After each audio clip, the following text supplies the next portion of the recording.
எல்லோருக்கும் நமஸ்காரம்.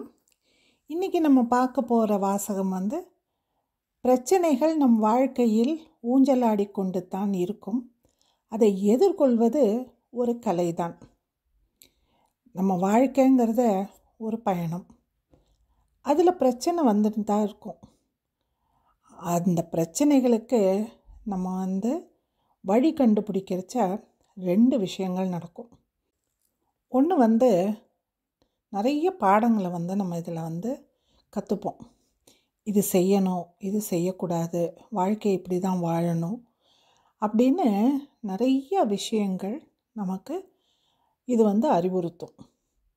இது நமக்கு வாழ்க்கையை இன்னும் அழகாக இயக்கத்துக்கு உதவும்.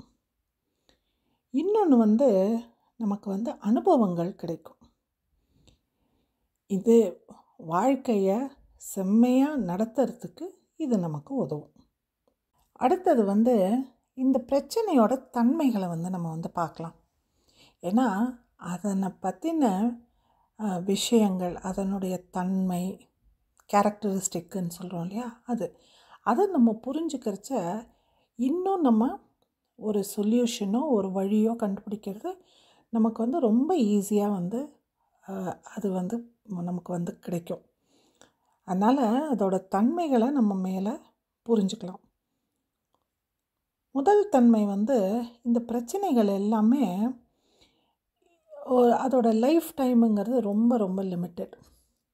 அதனால தான் சொல்லுவாங்க, problem is not a problem, coping with it is a problem. அது ப்ராப்ளம் இருக்கு இல்லையா, அதுவே ஒரு ப்ராப்ளம் கிடையாது. ஆனால் அதை நம்ம எப்படி சமாளிக்கிறோம், அதை சமாளிக்கிற விதம்தான் நமக்கு கஷ்டமாக இருக்கும். ரெண்டாவது எந்த பிரச்சனையுமே பெருசும் கிடையாது, சின்னதும் கிடையாது. நாம் அதை எப்படி கையாளுறோம் அதை பொறுத்து தான் இந்த பிரச்சனை சின்னதாகிறதும் பெருசாகிறதும். ஏன்னா பிரச்சனையாகத்தான் இருக்கும்.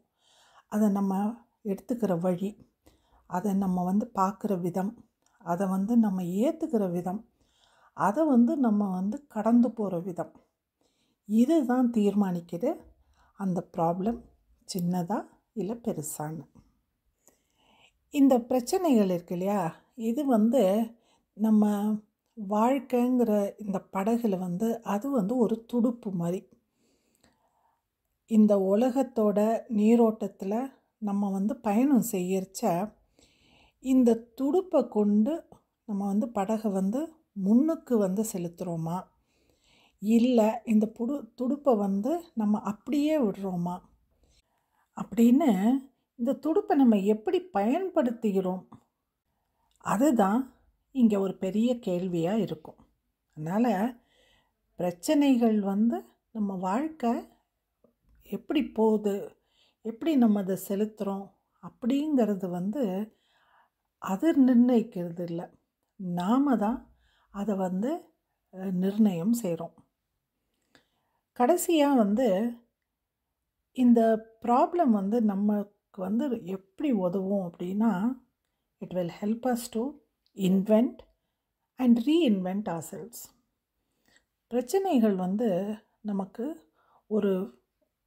அதை கடந்து நம்ம வந்த பிறகு நம்ம பார்த்தோன்னா அது நமக்கு ஒரு புதிய ஒரு பாதையும், புதிய ஒரு தெம்பையும், புதிய ஒரு அணுகுமுறையும் அது நமக்கு சொல்லி கொடுத்துட்டு போகும்.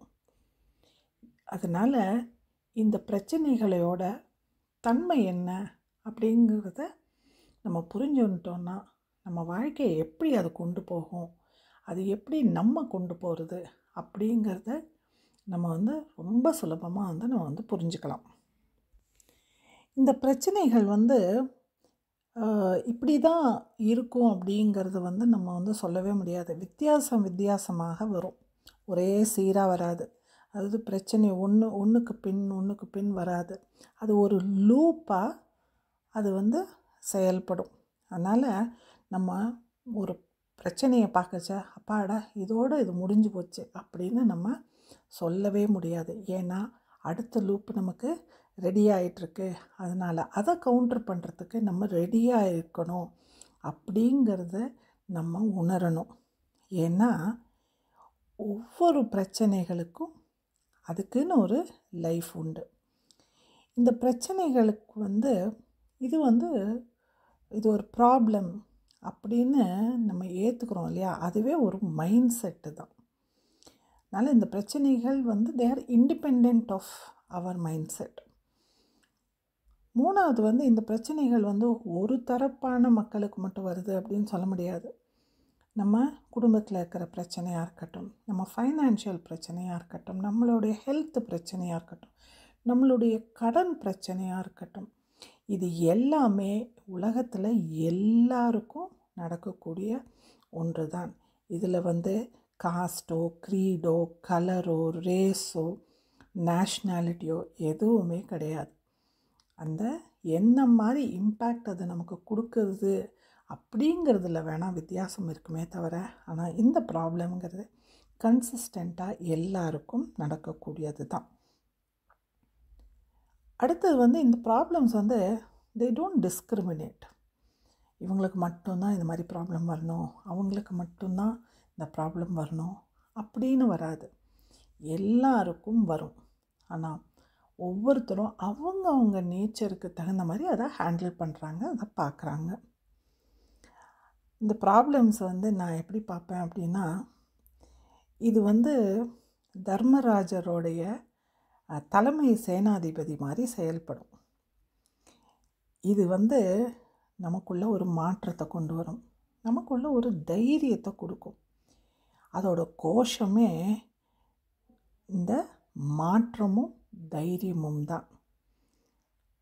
சேஞ்ச் எப்போ ஒரு ப்ராப்ளத்தை நம்ம பார்க்குறச்ச, அதை திரும்ப திரும்ப நமக்கு வரச்ச, வெவ்வேறு விதமாக நம்ம ஹேண்டில் பண்ணுறச்ச அந்த ப்ராப்ளம் எப்படியும் சால்வ் ஆகும். அதனால் அதோட கோஷமே சேஞ்ச். அடுத்தது தைரியம், கரேஜ். அது நமக்குள்ள ஒரு தைரியத்தை, ஒரு துணிவை, ஒரு போராடுற ஒரு மனப்பாங்கை அது கொடுக்கும். அப்போ அடுத்த கேள்வி ஒன்று வரும். அப்போது இந்த பிரச்சனைகள் வரும். சரி, நான் தைரியமாக இருக்கேன், சரி நான் துணிவோடு இருக்கேன், ஆனால் இதை சால்வ் பண்ணுறதுக்கு என்னென்ன மாதிரியான வழிகள் இருக்குது அப்படின்னா, நான் இங்கே எல்லாத்துக்கும் ஒரு ஜென்ரலைஸ்டாக ஒரு 2-3 பாயிண்ட்ஸு நான் இங்கே சொல்கிறேன். இது எல்லாத்துக்குமே நீங்கள் அப்ளை பண்ணலாம். இண்டிவிஜுவலாக ஒவ்வொரு சர்க்கம்ஸ்டன்ஸுக்கு தகுந்த மாதிரி இதை அப்ளை பண்ண முடியும். ஃபஸ்ட்டு எந்த ஒரு ரெஸ்பான்சிபிலிட்டியும் உங்களால் எவ்வளவு எடுத்துக்க முடியுமோ அவ்வளோ மட்டும் எடுத்துட்டா போதும். உங்கள் லைஃப்பை ரொம்ப சிம்பிளாக ஆக்கிக்காங்க. You need to simplify your life. அடுத்தது you need to cut down the positions. அதாவது நமக்கு எவ்வளவுக்கு எவ்வளவு நமக்கு சௌரியங்கள், எவ்வளவுக்கு எவ்வளவு நமக்கு ஆசைகள், எவ்வளோக்கு எவ்வளோ நமக்கு ஒரு இதில் பிடிமானம் இருக்கோ அவ்வளோக்கு அவ்வளோ இந்த ப்ராப்ளம்ஸ் அதை காம்பவுண்ட் ஆகிட்டே வரும். அதனால் you need to cut down the positions and you need to indulge in small hobbies. அப்போ என்ன ஆகும், the small things will bring you more happiness, so you will never go back to accumulating possessions and you start living a very simple life. ரெண்டாவது tip, you need to remove negative thoughts. அது negative தாட்ஸ்ன்னு இங்கே நான் சொல்கிறது even overthinking sometimes becomes a negative thought. Now, stop overthinking about the problems. What might happen in the future? Oh, this may happen, or that may happen, or something bad will happen.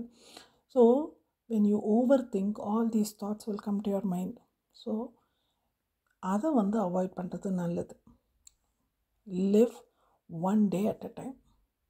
இன்னது problem, இன்றைக்கி நம்ம அதை எந்த விதத்தில் handle பண்ணலான்னு பார்க்குறச்ச இந்த experience நாளைக்கு it will make us a better person.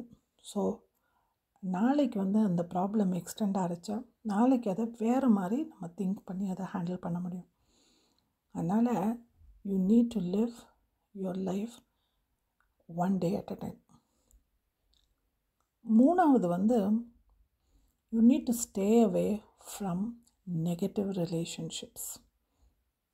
இது ஏன் வந்து நான் வந்து சொல்கிறேன் அப்படின்னா, when you are associated with people and they spread negative thoughts, அப்போ என்ன ஆகும்னா you become emotionally drained. அதனால் இந்த மாதிரி ஒரு ரிலேஷன்ஷிப்பை தவிர்க்கிறது ரொம்ப நல்லது. அதே சமயத்தில் இந்த மாதிரி நெகட்டிவாக இருக்கிறவங்க கிட்ட வர அந்த ஜெல்லசிலேருந்தோ காம்படிஷன்லேருந்தோ விலகி இருக்கிறது ரொம்ப நல்லது. இன்னொரு விதமாக நம்ம வந்து சொல்லணும் அப்படின்னா, ரொம்ப ஜென்டிலாக அவங்கள ஒதுக்கி வைக்கிறது நல்லது. அப்போது இந்த காம்பவுண்டட் ப்ராப்ளம்ஸ் அங்கே வரத்துக்கு சந்தர்ப்பம் வந்து ரொம்ப ரொம்ப கம்மி. And lastly, the most important thing, many people don't discuss about it. இது வந்து கடன். இதுலேருந்து தான் எல்லா ப்ராப்ளமுமே ஸ்டார்ட் ஆகும். எப்போ நமக்கு மிஞ்சி நம்ம வந்து ஒரு செலவு செய்கிறோமோ அப்போ வந்து அது நம்மளை அஃபெக்ட் பண்ணும். அது ஒரு ப்ராப்ளமாக கன்வெர்ட் ஆகும். நம்மக்கிட்ட எவ்வளோ இருக்கோ அவ்வளோ நம்ம செலவு பண்ணணும். We should never indulge ourselves in over expenditures. அடுத்தது வந்து never promise people what you cannot fulfill. நம்மளால் இப்போ குழந்தைங்க இருக்குது, அதுங்களுக்கு வந்து குழந்தை வந்து சைக்கிள் கேட்குது, ஆனால் அந்த சைக்கிளை இந்த மாதம் வாங்க முடியாது அப்படின்னா நான் உனக்கு அடுத்த மாதம் வாங்குறேன்னு ப்ராமிஸ் பண்ணக்கூடாது. அது வந்து நமக்குள்ள ஒரு ஒரு கில்ட்டி ஃபீலிங் வர்றதுக்கு சந்தர்ப்பம் இருக்குது. அது வந்ததுன்னா அதுவே ஒரு பிரச்சனையாக மாறும். So whether it is emotional debt or financial debt, அது ரெண்டுமே வந்து it is not good. நம்ம வந்து எவ்வளோ தூரம் இதிலேருந்து தள்ளி இருக்கணுமோ அவ்வளோ தூரம் நம்ம தள்ளி இருக்கும்போது இந்த நாள் மட்டும் இல்லை, எல்லா நாளும் திருநாளே. நன்றி, வணக்கம்.